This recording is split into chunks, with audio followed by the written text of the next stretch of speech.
মাদক cough syrup সহ গ্রেপ্তার এক ধৃতের বাড়ি মালদার কালিয়াচক থানার ভারত বাংলাদেশ সীমান্তের কাঁটাতারের ওপারের ভারতীয় ভূখণ্ডে 200 বিঘি বাগানবাড়ি এলাকায়।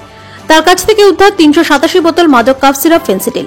অভিযুক্তের নাম কবির শেখ, বয়স 25। ভারত বাংলাদেশ সীমান্তের গোপালনগর শ্মশান এলাকার মধ্যবর্তী কাঁটাতারের ওপারের ভারতীয় ভূখণ্ডের গ্রাম 200 বিঘিতে। সেই কাঁটাতারের ওপারে গ্রামে একাই থাকত। পুলিশ সূত্রে জানা গিয়েছে, কাঁটাতারের ওপারে থাকার উদ্দেশ্য একটাই ছিল, পাচার করা। বাংলাদেশে কাপ সিরাপ পাচার করার উদ্দেশ্যে ফেন্সিডিল পাচারের উদ্দেশ্যে কাঁটাতারের এপারে এসেছিল সে। সেই সময় গোপন সূত্রে খবর পেয়ে অভিযান চালায় কালিয়াচক থানার পুলিশ এবং হাতে নাতে ধরা পড়ে যায় এই ব্যক্তি।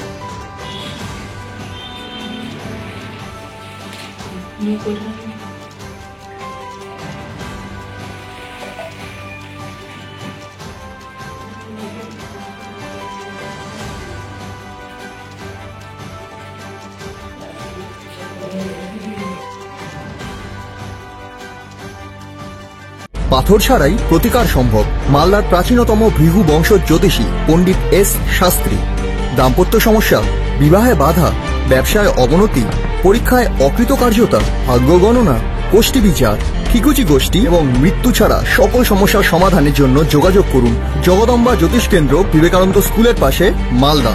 মোবাইল 09733027832 অথবা 09332056956।